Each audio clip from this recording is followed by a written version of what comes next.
패스너를 모수를 사용을 했네요. 예, 바로 조이는 패스너가 아니라 EPS를 모수로 박았다고 볼 수 있네요.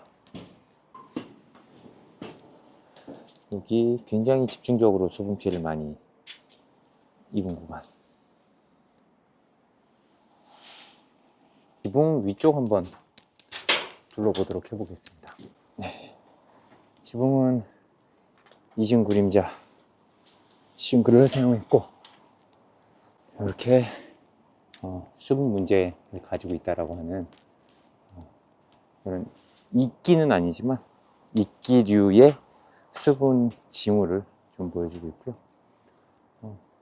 실제 수분 피해가 좀 많은 구간이 여기였습니다. 지붕 크리켓이라고 하는데,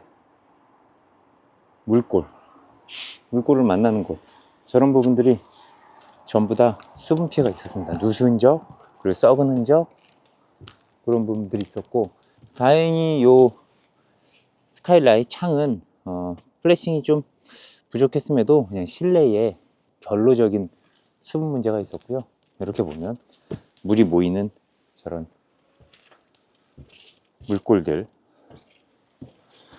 물골들이 조금 연약하게 돼 있어서 문제가 있고, 요거는 실제 검사를 할 때도 수분 피해를 주고, 기능상으로는 요게 이제 기둥이 4개가 있는데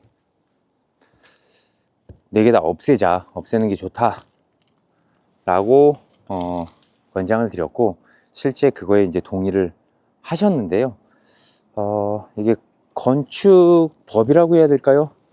저거를 건들게 되면 구조를 건들게 되는 거라는 이제 건축법적인 판단이 있어서 저희 좀 취약함에도 불구하고 저걸 건들면 그냥 단순한 리페어 리모델링 행위가 되지 못하고 대수선 행위에 들어가기 때문에 새롭게 도면을 그리고 다시 허가나 이런 과정을 가져야 돼서, 뭐 설계 비용이나 이런 비용도 비용이지만 실제 건축하는 그 기간이 그것만 득하고 뭔가 완료되는 데 있어서 뭐 2개월 혹은 3개월 이상이 소요가 될 것으로 판단이 되어서 있는 상태에서 치료를 해보는 걸로 그렇게 결정을 했습니다.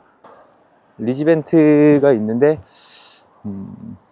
지금은 볼 수 없는 리지벤트인 것 같습니다. 보통 리지벤트가 1.2m 정도 나오는데 얘는 600mm 정도 되는 걸로 사용을 하였네요.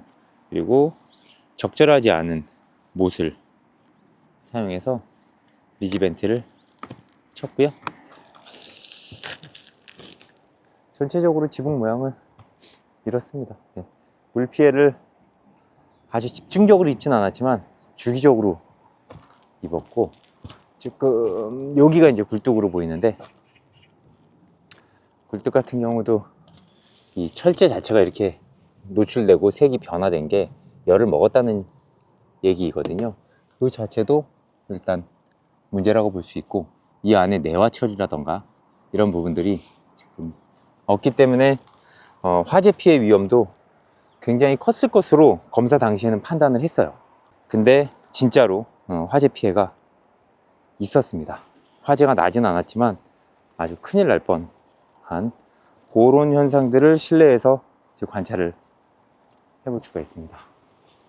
또 이상이 있냐라고 봤을 때 벤트 역할을 하지 못하는 저런 상태들 볼 수가 있고요. 전반적으로 이 작업이 잘했다 못했다 이거보다 목조주택의 어떤 구조적 개념, 그리고 목조주택을 시공하는데 적절한 어떤 철물이라던가 공구라던가 이런 것들을 사용하지 않은 상태로 시공이 되어서 합판 붙여져 있는 것들도 굉장히 목공 개념으로 작업이 되어 있는 것을 볼 수가 있고요. 못의 치부도 그냥 어떤 기능보다는 면처리 개념으로 그렇게 시공되었음을 볼 수가 있어요. 이게 좀 많이 아쉬운 부분이긴 합니다. 마감 자체가 다 이렇게 ST로 마감을 했네요. 그래서 일단 여기 지붕은 이거를 철거하는 것도 이제 대수선에 들어가기 때문에 이중 지붕으로 여기 위에 각재를 깔고 합판을 얹어서 각재 사이로 숨통을 틔우고요. 그 위에 다시 싱글 마감을 하는 걸로 그렇게 결정을 하였습니다. 실내에도 세 가지의 큰 문제가 있습니다. 구조적인 문제, 그게 바닥에 대한 구조적인 문제 하나가 있고요. 또 굴뚝 화재의 어떤 흔적들을 볼 수 있는 그런 것들이 하나가 있고요. 또 하나는 수분 피해죠. 네. 여기가 이제 굴뚝이었는데, 네. 이렇게 보면 굴뚝을 이렇게 석고로 내화를 마감을 시켰고, 저 윗부분을 보면 지금 화재 피해 난 조이스트를 볼 수가 있죠. 예. 기존엔 여기에 이제 굴뚝이 이렇게 존재를 했었는데, 그 겉 마감된 상태에서도 부적절한 어떤 이격거리를 가지고 있었기 때문에 지적을 했고 화재에 취약하다라고 했었는데 정말 화재 피해가 났네요. 또 다른 거 하나는 여기에 글루램으로 보강이 이제 되어 있는데요. 이 글루램 자체가 한 6m 정도 지금 나오는 것 같아요. 거리상으로. 눈으로 보기에 좀 처져 보이는데, 그 처짐의 정도가 6m 정도면 한 15mm 정도까지는 처져 있어도 괜찮기는 하나, 그거는 강도상 괜찮은 거지, 이제 변형이 되거나 생활의 불편함에 대해서는 좋지 않기 때문에, 여기 스팬도 지금 너무 여기에서 여기까지 스팬이 길기 때문에 이 정도의 창문 옆 선에 맞춰서 전체 공간에서 하나 정도를 더 시공사에서 보강을 하는 것으로 그렇게 결정을 했고요. 진짜 주요한 문제는 이 부분입니다.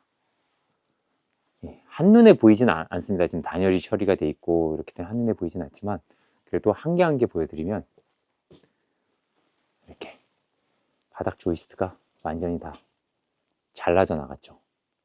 잘라져 나갔는데, 이렇게 노칭되거나 이렇게 홀타공 돼 있거나 이런 부분들, 네.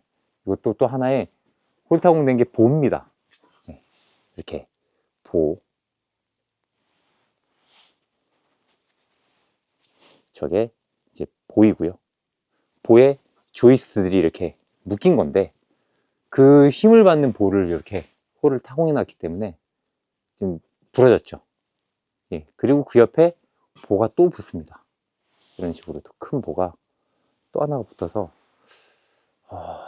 그 옆도 또 이렇게 보 처리가 되어 있는 시스터링이 이제 됐는데, 거기 또 따내기를 했고요. 전반적으로 여기 바닥은 다 주저앉았습니다. 이런 식으로. 꼭 직금주택은 북미에 얼마 전에 미국의 100년 된 주택 크롤스페이스 안에서 보는 그 바닥 구조랑 매우 흡사한 상황입니다.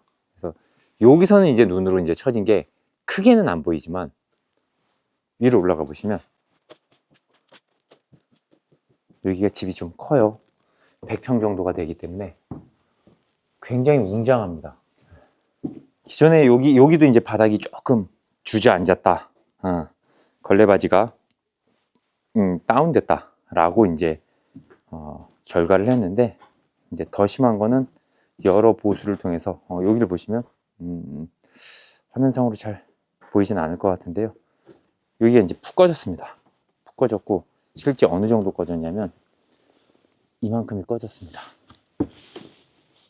한 40mm 이상 손가락이 하나가 들어가고도 남을 정도라, 이 부분이 아까 그 바닥에 부러진 자리들, 그 자리고요.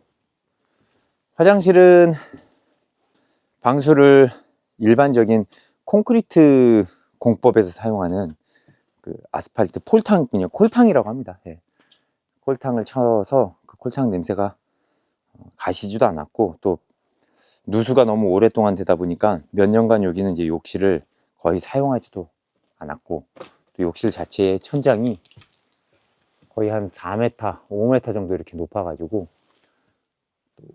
수분에 대한 어떤 이런 부분들이 다 상승하여서 누수는 아닌데 이렇게 곰팡이 피해를 입히고 있어서 이 부분들도 잘 천정 처리를 좀 더 생활용에 맞게끔 처리를 하고 욕실로 사용하지 않는 걸로 그렇게 구강 구획을 하였습니다. 전반적으로 구조가 너무 바닥 구조가 취약해서 이쪽 2층 거실과 2층 큰 욕실을 할당하고 있는 바닥은 슬기롭게 바닥 전체를 구조부터 재시공 하는 걸로 결정을 했고요. 외벽 아까 말씀드렸듯이 층간 합판 수축 팽창으로 인해서 스터드가 열린 것들, 전단력에 취약한 부분들, 이거 꼭 그것 때문은 아니지만 그거 외에도 합판 자체가 제 기능을 하지 못한다라고 판단을 하고 있기 때문에 합판도 전부 다 철거하고 외벽 합판도 재시공, 그리고 욕실의 방수나 이런 부분들도 전부 다 재시공하는 것으로 결정을 했습니다. 집이 커서 카메라로는 잘 안 잡히지만 집이 커서 좀 공사 난이도가 쉽진 않아 보입니다. 그 외에 뭐 현관, 뭐 전기 설비 이런 것들은 어차피 이제 시대적으로 너무 오래돼서 재시공을 해야 되는 거기 때문에 별도로 다루지는 않겠습니다. 최종적으로 미결정 날 사항들이 하나 있어 보이는데 계단이 너무 예쁜데요. 이게 평면상으로는 이 계단이 너무 정중앙에 있어서 많은 것들을 해칩니다. 뭐 주방과의 동선 혹은 시야 차단 이런 부분들을 분명히 거주하면서 불편함을 겪으실 거라는 판단이 있어서 이 부분은 한 번 더 디자인 협의를 통해서 변동하실 의향이 있는지 이런 부분들을 한번 여쭤보는 걸로 하고요. 의뢰인께 그 외에 뭐 특별하게는 다 비슷한 상황입니다. 바닥 연약하고 단열 처리 미흡하고요. 당시만 해도 이렇게 경기 북부라도 R19면 말도 안 되는 단열 성능을 낼 수 있었던 그런 시절이었습니다. 자체는 한 번 더 재시공이 있었던 걸로 판단이 들어요.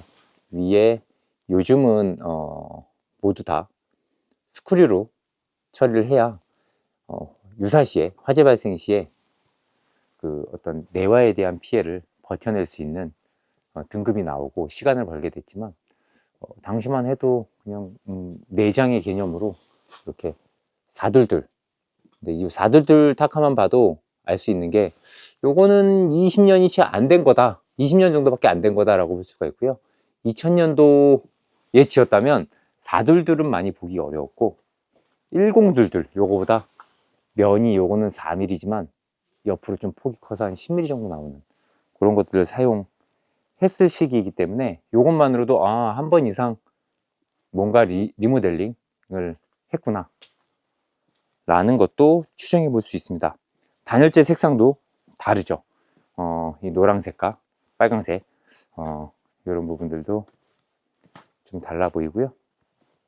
지하는 전형적인 수분 피해 구간이라 그냥 한 바퀴 둘러보겠습니다. 다행히 지하는 콘크리트로 되어 있어서 그리고 보이지 않지만 여기는 아마 격벽 처리가 되었을 겁니다. 누수처럼 보이지만 일반적인 수분 피해로 판단할 수가 있고요. 외벽에 검사 당시에는 뭐 장이나 이런 것들이 좀 많이 있었기 때문에 더 수분 피해가 가속화 됐고요. 바닥도 전체적으로 수분 피해를 입은 상황입니다. 어두워서 잘 보이진 않지만 이런 부분들이 지금 다 현재 다 곰팡이이거든요. 여기가 벽 전체가 다 곰팡이가 됐고 이 부분이 되게 좀 신기한 공간이었는데 보면 이렇게 석고 두 겹이 돼 있고 그 안에 저 열반사 처리가 또 돼 있고 근데 이게 수장 마감한 게 아니라 그 안에 실제 벽은 더 있어요. 더 있고 이렇게 물에 강하고 흡음에 강한 스카이비바 처리가 되어 있습니다. 단열 목적은 아니고 흡음 목적으로 사용한 것으로 보입니다. 굉장히 조용합니다. 여기 안에서는 소리가 잘 울리지 않고요. 여기서는 소리가 울립니다. 지하도 전반적인 수분 피해를 입은 공간입니다. 이렇게 해서 아주 간략하게 한 바퀴 돌아봤는데요. 전반적으로 이 주택은 총평을 해보자면 2000년에 지어진 100평의 3층짜리 하이브리드 주택인데, 목구조 자체가 캐나다나 북미의 공법으로 지었지만 한국 거주 문화에 맞춘 하중을 견뎌내지 못한, 또 골조 작업 이후에 설비나 전기 작업자 쪽에서 무자비하게 저렇게 커팅을 해냄으로써 장기적인 바닥 처짐, 그리고 목공팀에서의 이 목조에 대한 전문 지식이 부족한 상태로 목공 작업자들이 외부 외장 작업들 혹은 합판 작업을 했기 때문에 그거에 대한 또 구조 결여, 크게 두 가지의 구조 문제가 바닥과 벽에서 볼 수가 있고요. 또 창문, 부적절한 창문 시공으로 장기적인 누수, 그리고 벽체 하단부나 지붕과 벽이 만나는 부분, 혹은 지붕과 지붕이 만나는 부분, 기초와 바닥이 만나는 부분, 이 모든 재료 분리가 있어야 되는 곳에 누락된 플래싱들, 이런 부분들이 구조와 수분 문제를 일으켰고요. 또 다행이라고 보면은 한국의 이 난방 문화가 이제 바닥이 좋기 때문에 벽난로를 사용을 안 해도 주요한 난방원이 아니었기 때문에 이 정도 사고에서 이제 마무리된 거라고 판단을 하고 있습니다. 이 주택은 한 3개월 전에 검사를 했던 주택이고요. 모레부터, 한 며칠 후부터 전격적인 치료 단계에 들어가게 될 겁니다. 그리고 치료가 끝나고 나면 취향에 맞는 인테리어적인 감각을 살린 그 최종 마감을 할 텐데요. 그 과정들 가능하면 최대한 함께 진행 과정들을 공유해 보도록 하겠습니다. 인스펙터 김 검사였습니다. 감사합니다.